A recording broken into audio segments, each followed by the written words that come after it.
Entonces, la forma grave tiene un cuadro clínico que podríamos considerarlo, ¿no? Algunos lo consideran bifásico, otros con 3 fases. Recordemos, vamos a ver la anterior diapositiva, se habla de un periodo infeccioso congestivo, un periodo de remisión y un toxémico, ¿no? Si lo vemos desde este punto de vista serían 3 fases. Pero podríamos hablar de un bifásico solamente con infeccioso congestivo y toxémico, ¿no? Eso es las formas graves, cuadro clínico bifásico. Las 2 fases están separadas por un periodo de remisión.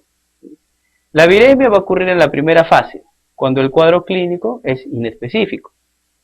La segunda fase, ¿no?, es la fase en la cual se presentan la mayoría de los pacientes en el hospital. Se caracteriza por disfunción hepatorrenal y hemorragia. El periodo de incubación varía entre 3 a 6 días. ¿No? Aquí estamos viendo en el gráfico la representación del cuadro clínico. La primera fase, la fase de infección, dura 3 a 4 días, ¿no?, según la serie. Hay una segunda fase que es de remisión, donde el paciente no presenta fiebre, dura aproximadamente 48 horas. La tercera fase reaparece la fiebre y es la denominada fase de intoxicación. La duración de la enfermedad en promedio, todo más o menos 15, 20 días aproximadamente. La fase de infección, según algunas series, dura 3 a 4 días, ¿no?, y se caracteriza por la viremia, ¿no?, que es alta, el pico se presenta en segundo o tercer día, hay fiebre, hay escalofríos, cefalea, mialgias, dolor lumbar, congestión conjuntival, hepatomegalia y dolor abdominal. Son síntomas inespecíficos de viremia, ¿no? Podría confundirse con cuadros, por ejemplo, de virus dengue, ¿no?, en la fase de infección. El periodo de infección se conoce también como fase congestiva, fase roja, por la congestión de las mucosas. Estamos viendo en la diapositiva un paciente con congestión de mucosas. Además tiene mialgias, cefalea, dolor lumbar, ¿no?, cuadro de malestar general. Periodo de infección congestiva o roja. Luego de ello viene el periodo afebril de remisión, aproximadamente 2 días, 48 horas.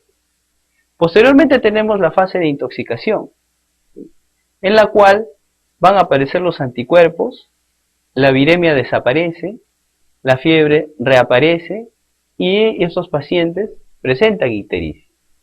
Hay compromiso renal, insuficiencia renal aguda y manifestaciones hemorrágicas. Vómitos negros, por eso que se conoce también a la fiebre amarilla, o es característica de la fiebre amarilla, el denominado vómito negro. Puede entrar en coma el paciente, shock y fallecer, ¿no? Hay cuadros graves que determinan la muerte del paciente. Esta es la denominada fase de intoxicación.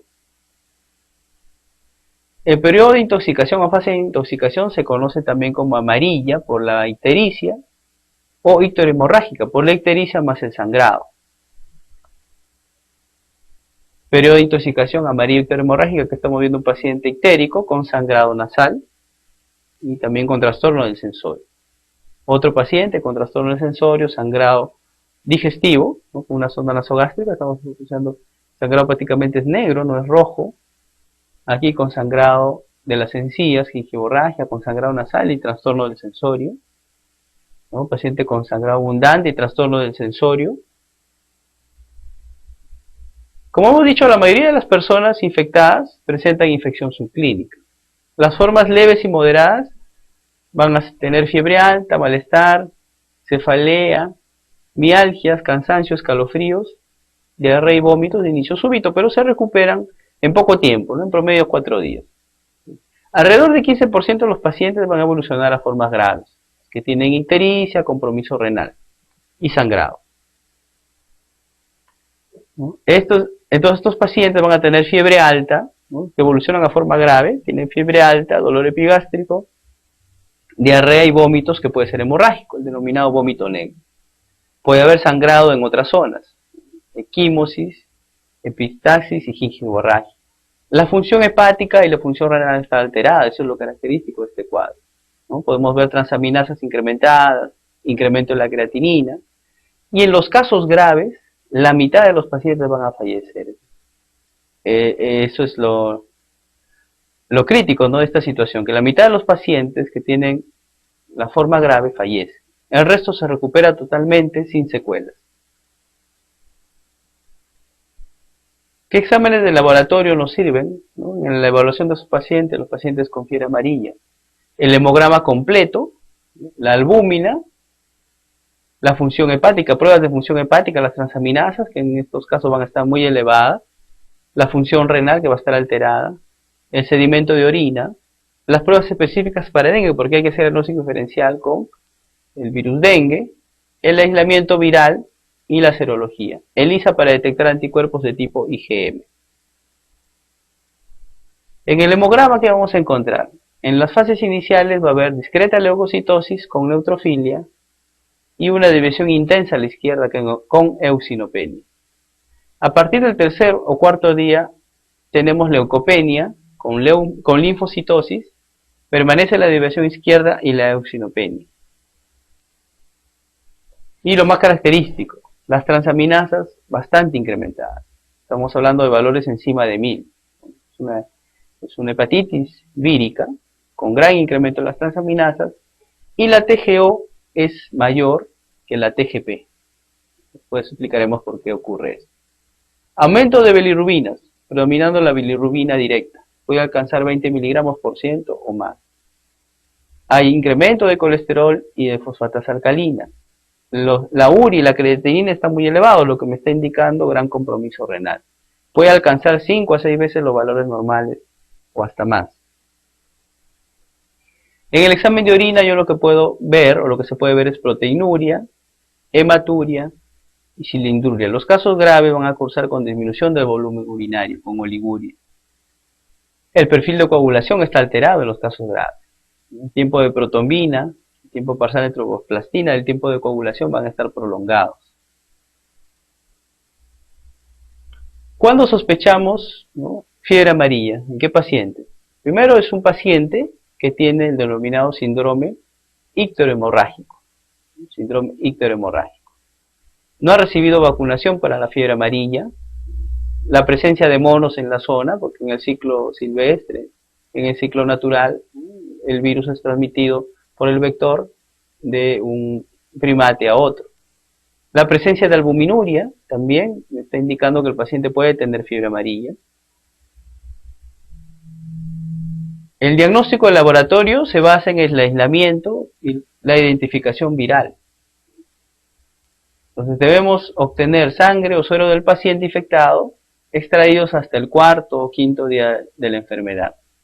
La sangre o suero puede ser inoculados en cultivo de células de animales, en cultivo de células de animales de mosquito, de roedores pequeños, muy músculos, hámster, muy músculos recién nacidos, muy músculos son los hámsters.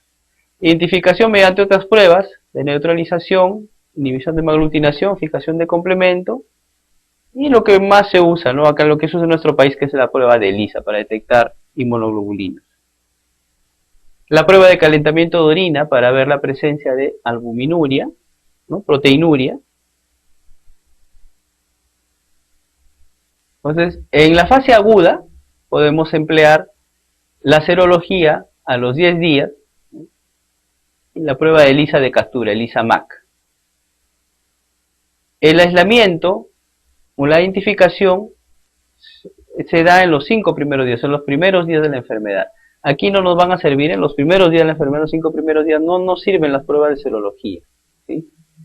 Lo que va a servir aquí es el cultivo celular en cerebro ratón lactante, en células Vero, C6, 36 o la prueba IFI. La prueba molecular también nos sirve para detectar la presencia del virus de fiebre amarilla en los 5 primeros días. La utilización de la prueba PCR en tiempo real. Y en la fase convaleciente, nosotros vamos a solicitar la serología a los 20 días y la prueba ELISA de captura, ELISA-MAC. En pacientes, ¿no?, que han fallecido, solo en pacientes que han fallecido podemos tomar muestras de hígado. Desarrollar aislamiento, identificación a través de cultivo celular, cerebro ratón lactante, células Vero o la célula C6, 36 o la inmunofluorescencia.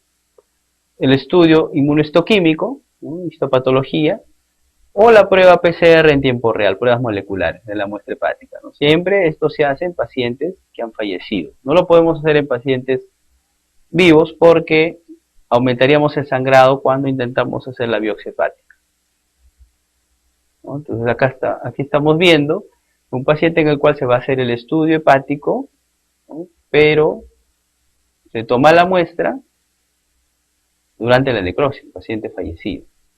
Nunca se hace esto en paciente vivo, porque incrementaríamos el sangrado. Pues la serología va a producir resultados bien definidos en pacientes expuestos por primera vez a un flavivirus en infecciones primarias. Para personas previamente expuestas, o sea, en las cuales hay una infección secundaria, la búsqueda de anticuerpos forma una reacción rápida e intensa y está en función de la memoria inmunológica previa, los denominados anticuerpos heterólogos. El diagnóstico lo podemos hacer empleando serología pareada, ¿no? Una muestra inicial y una segunda muestra aproximadamente 14 días después de la primera para ver el incremento en títulos. Lo que vamos a detectar ahí son inmunoglobulinas de tipo M. Y también podemos emplear la detección de ácidos nucleicos a través de la prueba PCR en tiempo real. Hasta aquí lo que es los diagnósticos.